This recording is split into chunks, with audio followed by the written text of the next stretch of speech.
I come from a genetics background, and this test has just made sense to me from the moment I learned about it. So when they first did the test and they came up with these 70 genes, there were 15 of them that we didn't even really know what their function was. And as we've gone over time and studied those genes, we've learned that they're an integral part of that 7-step process to how a tumor metastasizes from the breast to a distant site.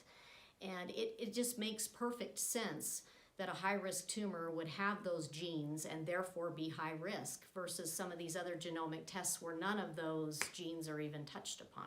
I really feel like it's a way for us to accurately tell people whether or not they are high risk and if they're going to benefit from chemotherapy.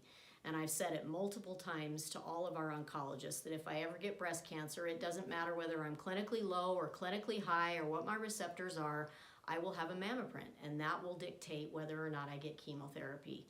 And because I feel that way, I feel that I should recommend that to all of my patients. It's been really nice to do this trial and have the MammaPrint on all the core biopsies right when I see them in the office so that I can kind of give people reassurance if they're low risk. You know, you're probably not going to need chemo, and we're just probably going to go ahead and do your surgery. Or if they have a big tumor, we can give them endocrine therapy and expect that they're going to have a good result.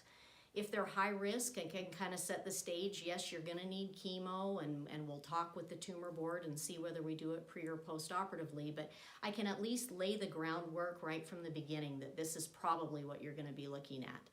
And sometimes that can be hard for patients to hear, but I think ultimately they just want all of the information up front. They want a plan that they can rely on when they walk out the door, and having that extra piece of information allows me to do that.